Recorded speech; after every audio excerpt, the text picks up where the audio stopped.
बंदिश पियल तंज़ीम जो एहतजाज जारी। पंजाब जा केतिरा ई शहर निज़ाम ज़िंदगीअ खां मुतासिर। वज़ीर आज़म सां उलमा इकराम जे वफ़द जी मुलाक़ात। 12 रुकनी कमेटी तश्कील ॾिनी वई। वफ़ाक़ी वज़ीर नूरुल हक़ क़ादरी चयो आहे त कमेटी हुकूमत ऐं बंदिश मढ़ियल तंज़ीम सां राबितो रखंदी।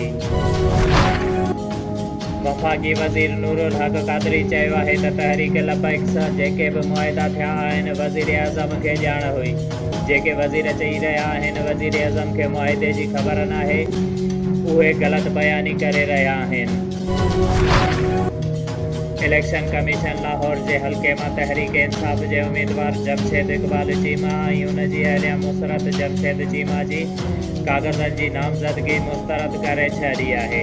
रिटर्निंग ऑफिसर जो चवणु आहे त ॿिन्ही ज़ाल मुड़ुस जे काग़ज़नि जी नामज़दगीअ जो तजवीज़ कंदड़ हल्के जा न हुया।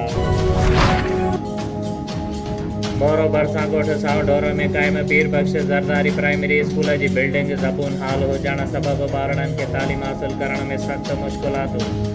मासूम ॿारनि जूं हयातूं दाव ते लॻियल। ॿार तोड़े वालिदेन ख़ौफ़ में मुब्तला। अहिड़े अमल ख़िलाफ़ स्कूल जे उस्तादनि ऐं शागिर्दनि जो एहतिजाजी मुज़ाहिरो। हुननि ॿुधायो त गुज़िरियल केतिरे ई अरसे खां असांजे ॻोठ जे स्कूल जी बिल्डिंग ज़बून हाल थी चुकी आहे, जे लाइ डिस्ट्रिक्ट एजुकेशन ऑफिसर समेत तालिका इंतिज़ामिया खे लिखत में दरख़्वास्तूं ॾिनियूं आहिनि, मगर हिन महिल ताईं असांजे स्कूल जी तामीर लाइ के बि फंड जारी नाहिनि कया विया। फंड जारी न थियण सबबि स्कूल जी बिल्डिंग ज़बून हाल सबबि शागिर्दनि जा वालिदेन सख़्त ख़ौफ़ में मुब्तला आहिनि।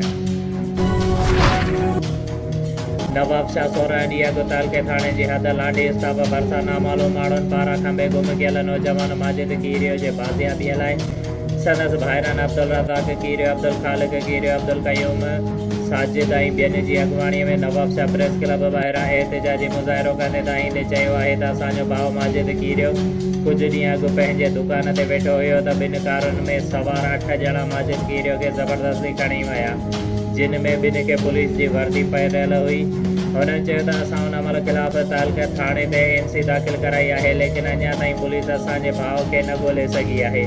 हुननि चयो आहे त असांजी कंहिं सां बि दुश्मनी न आहे। हुननि DIG शहीद बेनज़ीराबाद खां मुतालबो कयो आहे त असांजी मदद करे असांजे नौजवान खे बाज़ियाब करायो वञे। सिंध तरक़ी पसंद पार्टी तालिका नवाबशाह पारां मंशियात ख़िलाफ़ नवाबशाह प्रेस क्लब ॿाहिरां ॿिए ॾींहुं बि बुख हड़ताल कैंप तालिके सदर शाहनवाज़ कीरियो जी अॻुवाणीअ में क़ाइमु कई वई। बुख हड़ताल कैंप ते वेठल ज़िलई सदर निसार अली कीरियो, तालिके सदर शाहनवाज़ कीरियो, रफ़ीक मलाल, लतीफ़ राहू, सैयद रुस्तम शाह, ज़ाहिद वेसड़ो, आकिब डायरी ऐं ॿियनि मीडिया सां ॻाल्हाईंदे चयो त नवाबशाह में मंशियात जो कारोबार उरूज ते पहुतल आहे। हुननि चयो त नवाबशाह में मंशियात पुलिस जी सरपरस्तीअ में हली रही आहे, जंहिं ते हुननि मुतालबो कयो त अहिड़नि कुदन अमलनि ख़िलाफ़ कार्रवाई करे जांच करे कानूनी कार्रवाई कई वञे।